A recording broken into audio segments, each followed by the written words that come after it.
Welcome, Jeff, to the Root of Our Health. Thank you so much for being here today. It is so great to have you on. Hi, Elizabeth. Thank you for having me. It's great to be here.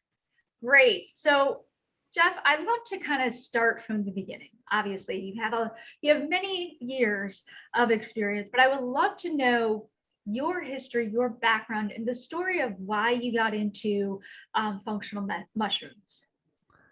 Well, having been born in the Pacific Northwest, raised in Seattle, it's a maritime climate. And what that means is it rains a lot, especially in the fall, which is the mushroom season. Probably one of the best places in the world for wild mushrooms. So I had mushrooms all around me growing up. And then when I went to university, which was in the late 60s, I thought, well, I wouldn't mind learning more about it and get a little deeper. My major was actually anthropology. And I loved anthropology because it was all about other cultures, how they organize their societies. I really enjoyed travel, things like that. So anthropology, and then I studied mycology.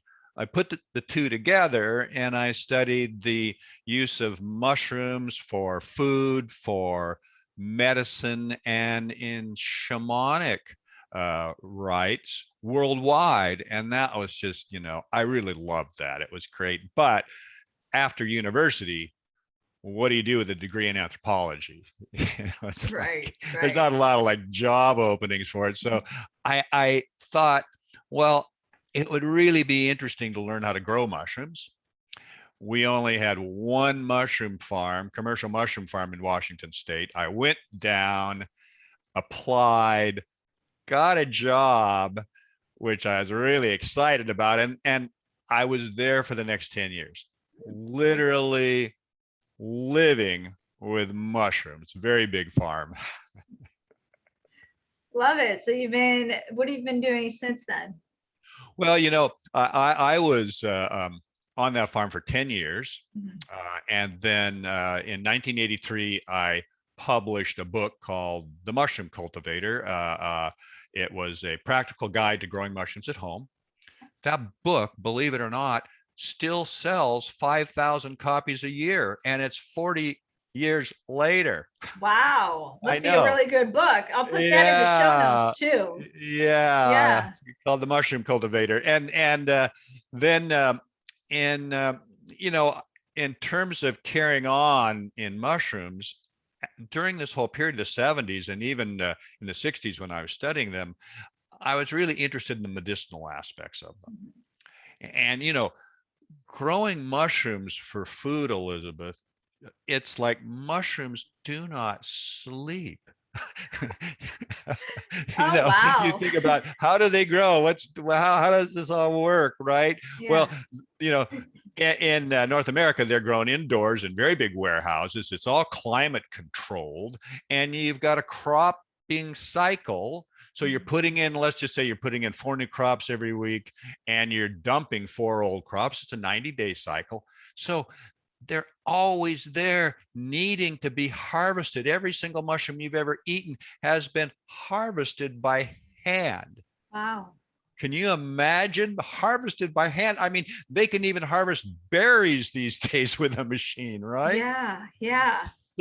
So it's a very, very the mushroom industry, you have to be kind of a babysitter in a sense. You're always connected to it.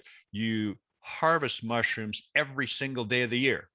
Wow. Every single day, Christmas, New Year's, doesn't matter. You've got to have somebody in to harvest them. If you don't, what happens is they mature, and now they're no longer what you'd call maybe a number one. Now they might be a number two. You're going to get less money for it. So I realized after I left the mushroom farm, knowing the economics, knowing what was involved, that what I really wanted to do was get into functional mushrooms, or what we call medicinal mushrooms. The beauty of that was they, when you're talking about supplements and providing ingredients, it's a dry powder. Mm. It Okay. sits in your warehouse until it gets sold. It doesn't go bad. It's not fresh. You don't have to get it to market immediately with fresh mushrooms. So in 1989, I started my company, Nammex, Okay. selling functional mushroom products to a nutritional supplement industry where nobody had a mushroom supplement. Yeah, no, I haven't, interesting that you say that. If I recollect, like, I was telling you before we hit record, I, take functional mushrooms or, supplements. But I haven't really seen it like kind of boom in the, I want to say supplement world really until maybe the last 5 years. So you literally pioneered this way of I guess supplementation. So I kind of want to hear a little bit more of the history, if you will. You kind of touched on it a little bit, but if you want to tell a little bit more about the history of medicinal mushrooms and functional mushrooms, what is the history of all of that? Well, you know what? Really, where we learn about them is from traditional Chinese medicine. Okay. And when you look at that, they've used, let's just say, maybe 10 or 12 species of mushrooms in their traditional medicine for thousands of years. So that's where I would go to look at, okay, for example, I've got a book that lists 270 different mushroom species that have some medicinal benefit. I'm not going to sell 270 Right. different mushroom species. So I go, okay, which are the ones that they're using primarily? Like, for example, reishi or turkey tail or something like that. And then what I do is I go to the scientific literature and I look, okay, is there science behind this? Is there any papers written that show that these things actually have medicinal benefits? You put those two together and then you come up with about 10 different important species, and that's what we sell. And look, in the 90s, I was literally trying to convince companies, hey, do you know anything about medicinal mushrooms? Hmm. No. What's the, Yeah. well, have you ever seen a reishi mushroom? No, what is that? It's like a piece of wood. Yes, it's a dry mushroom and it's very woody. You would not eat that, but they've used it in teas and extracts and so on. So all through the 90s, I am educating, I'm writing articles, I'm writing books, I'm going to natural foods expos where I've got a booth and primarily there to educate people to the benefits of these mushrooms. And this is in a industry where primarily these people have maybe a botanist on staff that knows green plants, but nobody knows anything about mushrooms, nothing at all. So you can imagine the amount of education it would take because most of these companies are saying to me, look, there is no demand. Nobody's asking me for these Right. mushrooms. Why should I put out a product if nobody's demanding it right now? So the 90s was really a period about educating and kind of building up a demand for the products. And ultimately, the business slowly grew from there. And it is interesting, like you say, all of a sudden, about 5 or 6 or 4 years ago, mushrooms become very trendy, and Mhm. all of a sudden they hit what I would call kind of escape velocity. It's that classic snowball rolling down the hill that you know and I kind of liken it in a sense to when we're out walking around and it's mushroom season there or something, and we're just kind of walking and we look down and we go, wow, a mushroom.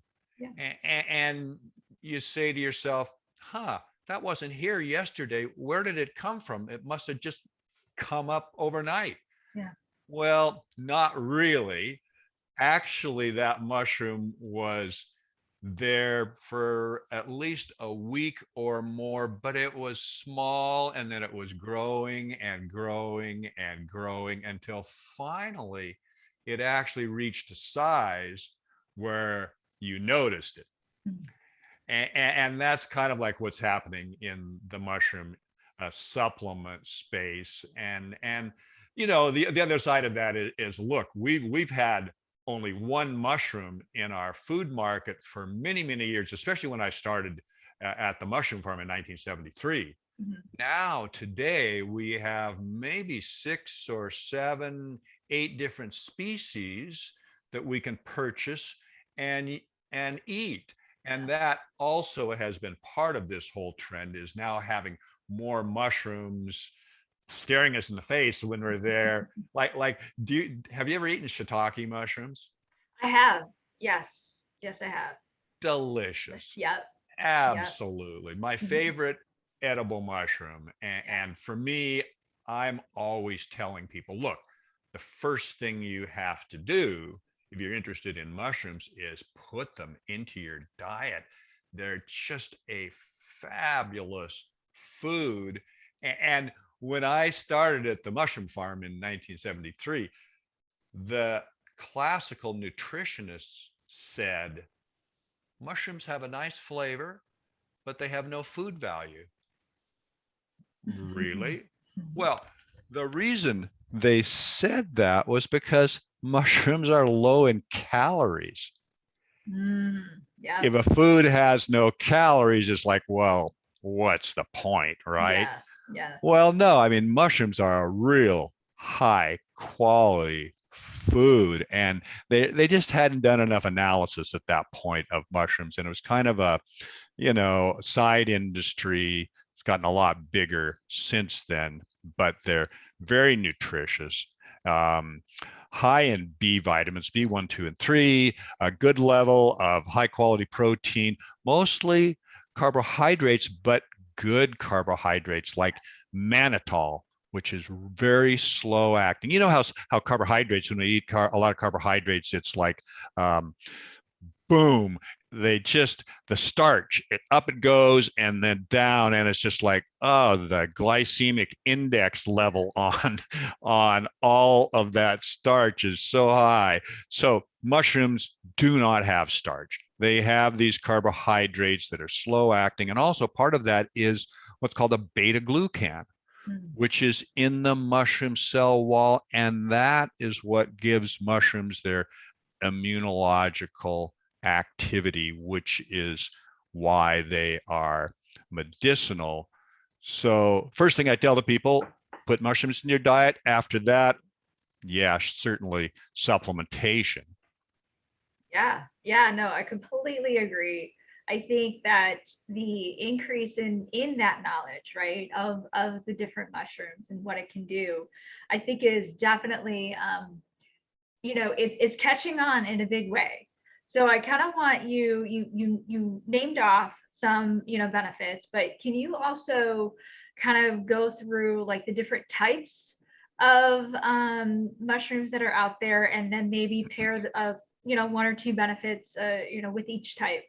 Sure, sure. First of all, let me say that the every one of these mushrooms will give you these immunological benefits, and Mhm. and that all comes from the beta glucans, because they all have beta glucans in their cell walls. Now, those beta glucans are different in every single mushroom in terms of the structure of them, and that's why, even though every mushroom has beta glucans, not every mushroom is super medicinal.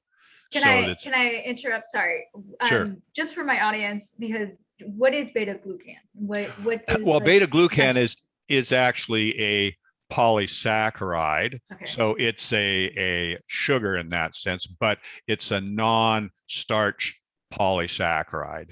So and again, it makes up the cell walls of the mushroom, 50% of the cell wall. So it's structural, and it actually makes up too a lot of the fiber. Mushrooms are very high in fiber, which means they're feeding the microbiome. Now, the beta glucan, when we consume the mushroom or a supplement, we actually have receptor sites in our lower intestines that these beta glucans will hit these receptor sites, and then that will stimulate the production of immune cells. Now, what you have to realize about mushrooms, and this is how I look at them, generally speaking, for in terms of medicinal value, and that is, think of them as prevention. Now, they have certain benefits that we'll talk about that are go a little bit beyond prevention, but think about mushrooms as something that you take regularly, and they're going to help you to basically prevent certain illnesses. And that's where the whole idea of immunological potentiation comes in. So they're sitting in the background. They're there. They're just ready to work if you need them. You know, it's kind of like a way I describe it at times too is like, I'm going to be taking vitamin D, and the next day I don't go, oh man, that vitamin D just feels so good. I just so much better, and it's relieved this, that, or the other illness or whatever it is. No, I take the vitamin D because I know it's very important to have, and that in the climate where I live, I don't get enough sunlight.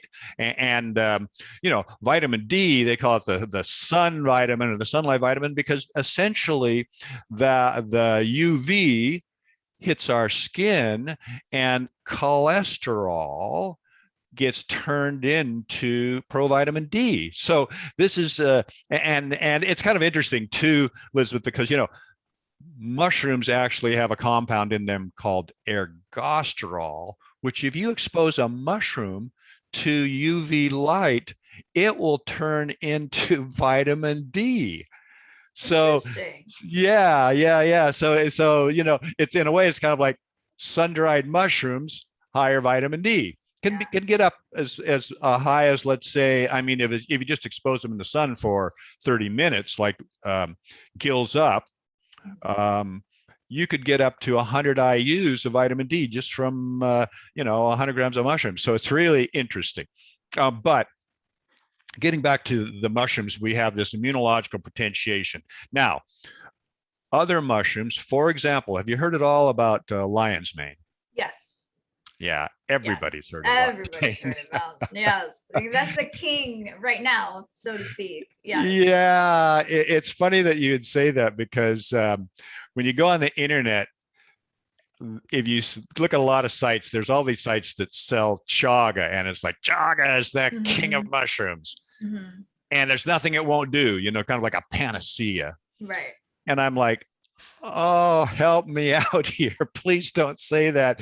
And then I'm like, I've seen 5 or actually 4 different kings of mushrooms in my career. It was shiitake in the 70s. It was reishi in the early 90s. Then it was maitake that was the king. Now it's chaga. And actually, you know, it's funny that you would say lion's mane, because my son and I have been going, look, we've got to get out there and start promoting lion's mane as the new king of mushrooms. Right.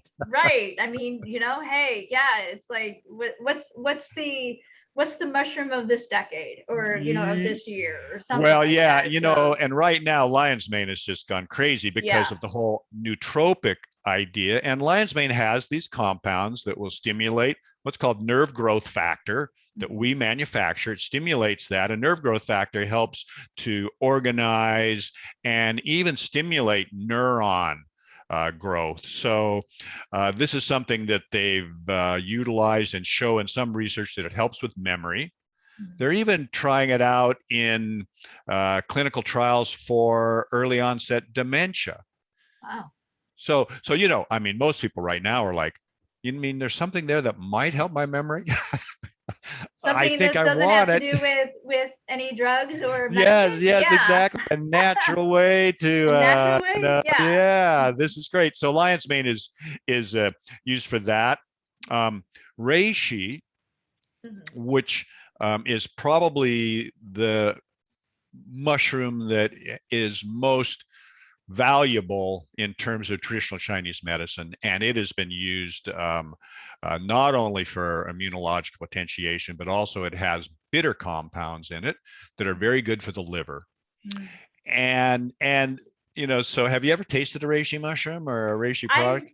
again, it's been in supplements. So like It, along with others, like, your super, you know, chaga, lion's mane, reishi, it'll come in powder form. So I can't really say yes because it's been, mixed with the yeah, other part of stuff. maybe a formula or a Exactly. Yep. composite product or something like that. Yeah. Yeah. And reishi is very bitter. I mean, a real reishi extract. Oh man, it's like concentrated bitterness. Mm. Which I like to put it in my coffee because Yeah. I drink my coffee black, and I love my coffee, and I just put some reishi in the morning, and that's a great way for me to take reishi. So reishi helpful for the liver, also a good immuno potentiator. Turkey tail, that's Mhm. another one that's got a lot of good data on it for the immune system. Uh, Cordyceps. Mhm. Are you familiar at all with cordyceps? Cordyceps, I am. Yep. Yes. Well, Yes. cordyceps is actually called caterpillar fungus Oh, because interesting. the wildcrafted cordyceps that they've used traditionally, they've harvested up in Tibet, and what it is that a caterpillar will hibernate as the winter comes on, and it digs down into the soil about an inch down into the soil, and there it sleeps. But while it's sleeping, spores of cordyceps are there, and they start to grow on this caterpillar. The caterpillar never wakes up, and in the summertime, up comes this little tiny fungus, which is the cordyceps. It doesn't look like a real mushroom, but it's a mushroom-like structure, Yeah. and that's the traditional cordyceps. But we now can grow cordyceps, so we don't have to harvest it wildcrafted. And not only that, it's the most expensive herb in China. It is like $15,000 a dried kilogram. That's 2 pounds. Wow. So you don't have to worry about it ever being in one of your supplements. No, because it's, Too yeah. expensive, right? So Yeah.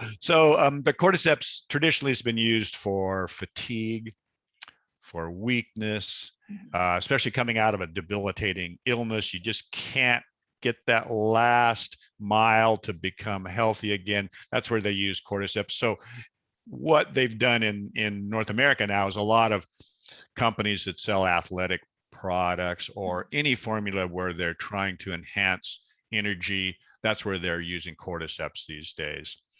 Um, so let's just see. We've got lion's mane, cordyceps. We've got reishi, shiitake and maitake are really interesting because you can get them right now in your supermarkets, and they're not only great edibles, but they also have these immunological benefits as well. So that's where those two sort of fit in, and that's you can buy the supplements as well, but the fact that you can actually eat these mushrooms and gain these other I mean, don't you think at times that our diet is the foundation of our health, Oh, yeah. and food, just think about it, if food is actually medicine as well, I mean, my God, isn't that the way it should be? Isn't that what You we know, want? Jeff, you are speaking my language because functional medicine, that is actually what we say. Food is medicine. Yes. Food is also an information. And Mm, so, food could either, depending on what you eat, food could either help you or it can hurt you. So it could be yes. poison or it could be medicine. So obviously in this aspect, it's medicine because it's like you said, it's boosting, it's the immunological effects. And that's what and also probably, correct me if I'm wrong, also inflammation, like it's anti-inflammatory, Yeah. certain ones. Yes. So that in itself, I mean, you said it before. I forgot which one was for dementia. Was it Well, that was a lion's mane. lion's mane? So why aren't we having more of it? You know what I'm saying? Like it needs to be out there a little bit more. I'm sure it's going to grow, but I think with you and your company and your knowledge, it can just only get better. So Well, yeah, and Elizabeth, let's face it, you go to the supermarket yeah. and the center aisles are full of processed foods. Mhm. The kind of foods we don't want to be consuming. We want to be fruits and vegetables and products that actually are feeding us and giving us really high quality nutrition and also these medicinal benefits. I mean, there's a lot of vegetables like broccoli and cauliflower that have these compounds in them that are very beneficial. So Yeah. that's what we want to do, and that's one of the big issues that we have for the health of the nation is the food that is being promoted Yeah. is doing damage, literally doing damage. And you just look around, like if you look in some of the carts at a supermarket, and you see people with these like 12 bottles of soda pop and all these other packaged foods,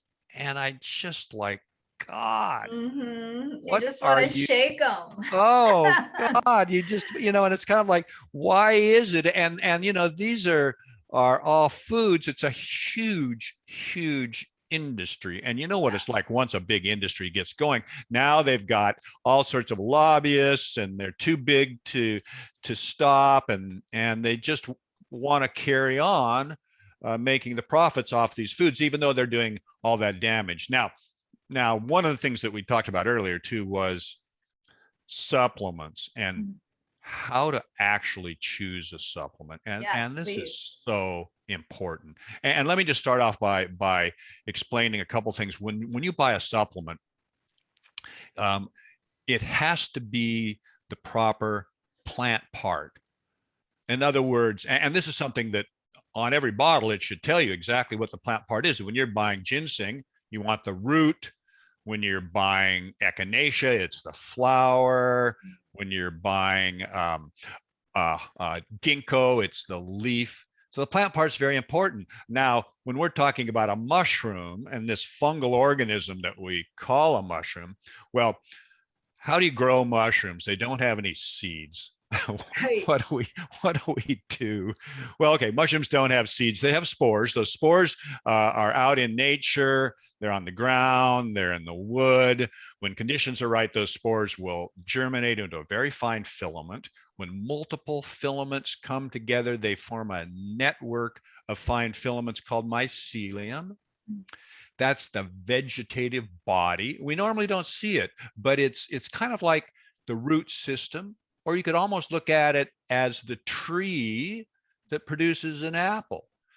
That mycelium essentially is, generally speaking, underground, so we never see it. And when we could see it, if when we pulled that mushroom out and we looked really closely underneath, we could see that, and it almost looked mold like.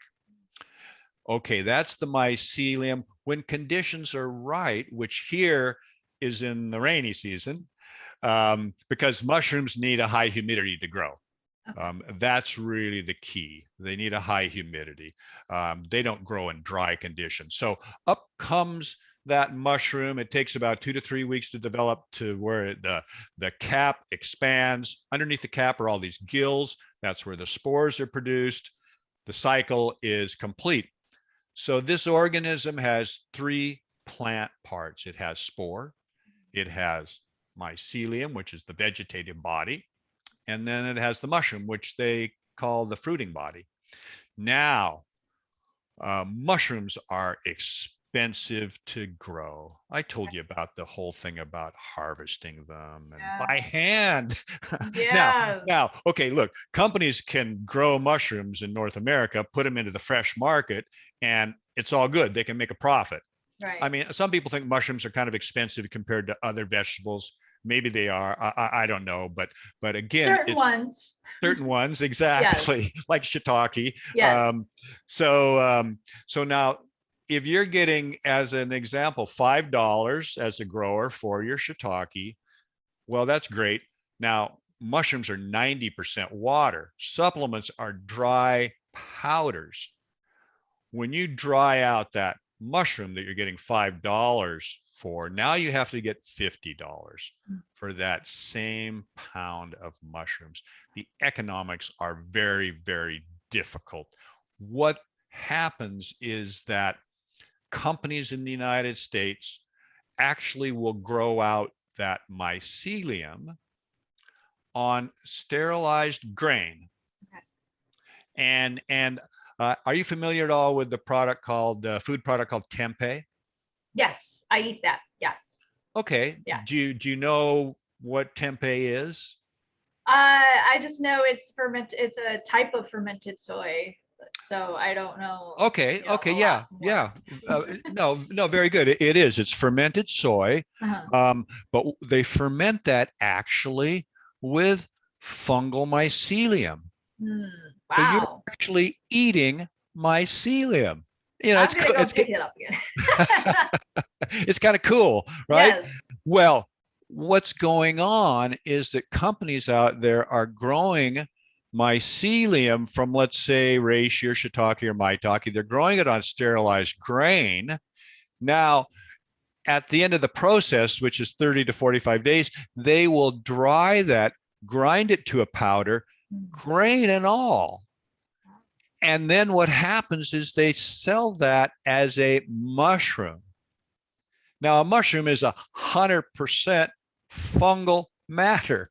These Right. products are the amount of mycelium that has grown on that grain is very limited, maybe 10, 15, 20%. The rest is grain powder.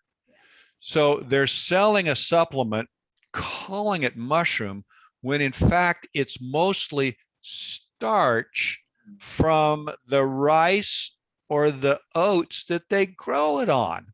Oh wow. Now, here's the worst part about it is Yeah. that you pick up the bottle. If you're lucky, you turn it around to the supplements facts panel. You look there, okay, does it say mycelium or does it say mushroom? And then you look down in the other ingredients. Some companies will actually reveal that there is myceliated rice, myceliated oats in the fine print, and will actually reveal on the supplements facts that it's mycelium, not mushroom. But on the front panel, it says mushroom. When you pick it up, you think you're buying a mushroom product. And they will swear that this mycelium and this grain, it's actually a mushroom. I swear to you, it's a mushroom. That's how they sell it. And we have tests. And I did a big study in 2015 where I bought 40 of those products off the internet. We tested them all for beta-glucans, which is the most important compound in mushrooms. That's what makes mushrooms medicinal. Yeah. And this test also has a component of alpha glucan, which are the starches. A mushroom in our test, 25 to 60% beta glucan, less than 5% of any alpha. And alpha for a mushroom would actually be glycogen, not starch. Mushrooms do not have starch. So think about it, 25 to 60% beta glucan, less than 5% of alpha, which is the glycogen. Okay, that's a mushroom. Right. These products are the exact opposite. They are 5 or 6% beta glucan on average, and they're 30 to 60% starch. So what's happening is you are not getting the benefits, the medicinal benefits from that product. You're mostly just consuming grain powder. And it's like 50%, I'm not kidding you, 50% of the products in Whole Foods that claim to be mushroom are these products. And the person that is in the supplements area of Whole Foods doesn't even know that. In what fact, should we, I'm sorry, so what should we be looking for then? Outside of mycin or mycin, whatever that is. Outside of that, what should we be looking for? You mentioned the part of the mushroom? Is it like a mushroom cat? Like, what should we be looking for? Well, look, you want to be looking when you turn it around. It should say mushroom, like Yeah. Ganoderma mushroom. But even then, the thing about it is that the people that manufacture these products will actually sell them to other companies as well in bulk. And those companies will put it out thinking that it's actually a mushroom. They won't even tell you that there's grain in there. The companies that produce them themselves will put that on their branded products. But so the way you can really tell is if it says made in the USA or grown in the USA, it is absolutely this tempeh-like product. Got it. Okay. That absolutely. If you see where it says myceliated grain in the other ingredients in the fine print, absolutely. And if it says mycelium in the supplements facts panel, don't pay attention to the front label. Always turn it around and look there. And look, back in 1989, being really interested in knowing more about medicinal mushrooms, I went to China.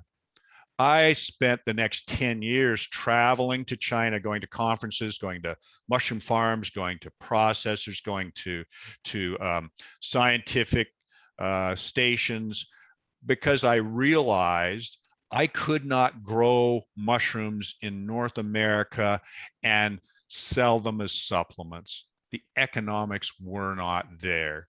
In 1997, I took OCIA, which is the largest organic certifier in the US, to China with me and organized the very first organic certification workshop for mushrooms in China.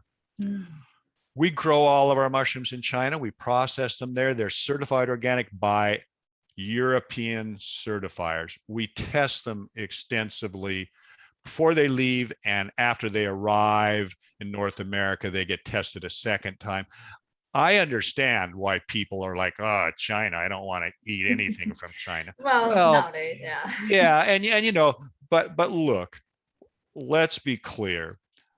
Unless you're eating organic produce, you're buying products grown in the US full of pesticides and chemicals we don't even know about. So it doesn't really matter what country is coming from. It's really a matter of where's it grown in that country. Is it grown far away from polluted areas? It's like, do you want to eat vegetables grown on the Gulf Coast of the United States where all the petrochemical industries are? Probably not. It's kind of like, oh yeah, do you want to drink some water out of the Mississippi River? No. So when people say, oh gee, China, I'm like, well, look, just let's just talk about that a little bit, because really for us, it's all about analysis. It's about testing. We test all of our products for everything that they need to be tested: pesticides, heavy metals, the active compounds. And it's funny because these other companies growing this myceliated grain, it's like, oh, this is great. It's vegan. It is organic. It's kosher. It's manufactured in a clean place in the United States. It's like, yeah, but it's starch. So you're still not getting. I appreciate all the merit badges, but it's still not mushroom. Nobody is getting benefits from these products. I mean, if you want rice, go buy some rice and cook it up and eat it. And again, when you take tempeh, when you look at the tempeh, it's like, wow, look at this block and look at all that white stuff, mycelium. If you were to dry that out, believe me, you would see mostly soybeans, which are 50% water, and a small amount of mycelium, which is 90% water. And you'd go, where did all that white stuff go to? Well, there's still some white stuff there, but it's a small percentage of the actual product. So again, you have to be very careful when you're buying a supplement. One of the other things to look for is, does the product actually say give you a percentage of beta glucans on it. All of the products that we put out, we have X amount of beta glucans in that product. Also now, a lot of the companies that we sell to are starting to say, no mycelium, no grains, no starch. Look for that as well. I mean, we sell to companies big and small because we are a raw material supplier of mushroom extracts to the supplement industry. We also have a consumer line, but primarily from the very beginning, I'm selling bulk extract powders to other companies that they put it out under their brand. Got it. Okay, because that was going to be my next question was where can we, if we wanted to buy your product, how can we buy it? Like so do you have a list of the companies or Well, what I can don't I give my actually. audience? Yeah, I don't actually have a list. I mean, we sell to hundreds of companies. Like literally, Okay. we have 400. But our consumer line is realmushrooms.com, and they're only sold on the internet. We don't sell them into stores, so you won't be able to get them in a Whole Foods or something like that. Got it. You know, if we did, we'd be competing with a lot of our own customers, and we don't want to do that, right? Yeah. So no, realmushrooms.com. You can get and I think it's 25% off the first order or something like that. But you know, this is something that, I mean, Elizabeth, can you imagine? I've been in this industry from the very beginning. I introduced medicinal mushrooms to the marketplace.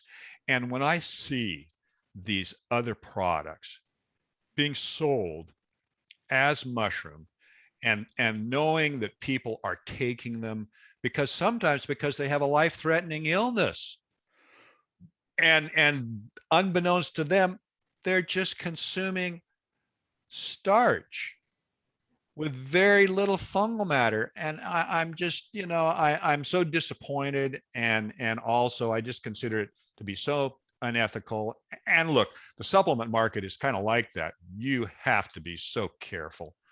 There's so many products in the supplement market. I'd say 50% of the products are just like not going to help you at all. Yeah. It's just more profit than anything. And it's interesting that you of how you feel is how I feel as well about healthcare, about, like healthcare. It's like, it's all it is a big profit, yet it's not really helping it. We as patients or as consumers are really reaching out to help ourselves to get healthy. And unfortunately, there are those companies that are just like, that's fine, here, take this and we'll take your money. Well, And I yeah, and I it's like, but it's like people like that are being very knowledgeable, but I understand your frustration with it because you do have so much experience and knowledge and history. And I mean, forgive me if I call you this, but you're like the godfather of the medicinal mushroom. So it's kind of like, yeah, what you're seeing that's coming around the corner, has to be frustrating because you're the one that's educating these consumers on the right way to consume or take these mushrooms. oh, I So know. yeah, It's like functional medicine, right? yeah, Now, you go to a lot of doctors and they maybe give you 15 minutes. yeah, They have no idea about your diet. They have no idea about anything else. And ultimately, it's like, okay, I'm going to write you a prescription. And then it's like, okay, big pharma, standard medicine, profit making, and just running you through. They know nothing about your history, nothing about what you really need because they're not looking at the whole picture. exactly. Yeah, yeah. Well, Jeff, I could talk to you all day about this. I absolutely love medicinal mushrooms. Like I said, your education, your knowledge, what your passion for this actually shows through. I absolutely love it. I'm sure my audience can feel it as well. But it's also good that you did teach us not only the types of the mushrooms, but also the benefits and also the right way to get these supplements. And I'll definitely link up the show in the show notes, realmushrooms.com, all your information. Where can people find you? Well, my website is Nammex, Okay. Nammex.com. And look, on the Nammex site, and again, we're a wholesaler. I've got a lot of educational information there, including great slideshows about how we grow our mushrooms, how we process them into extracts. So there's a lot of great material there. Same with real mushrooms, realmushrooms.com. Lots of great educational material there. So come for the education. You know, the slideshows are wonderful. You get to see all the different mushrooms that are growing and how they're being grown. It's very cool. Awesome. I'll go ahead and check it out, because again, more information, more education that we give ourselves and arm ourselves, the better off that we're going to be. So appreciate you putting all that up there too. Absolutely. Well, I Yeah. really thank you for giving me this opportunity to talk to your listeners. Yeah, no, thank you for being on here, Jeff. And if you ever want to do a part two, we can go ahead and do that down the line. But I appreciate you being on here. And yeah, until next time, we'll chat again. Okay. Very good. Thank you very much, Elizabeth. All right.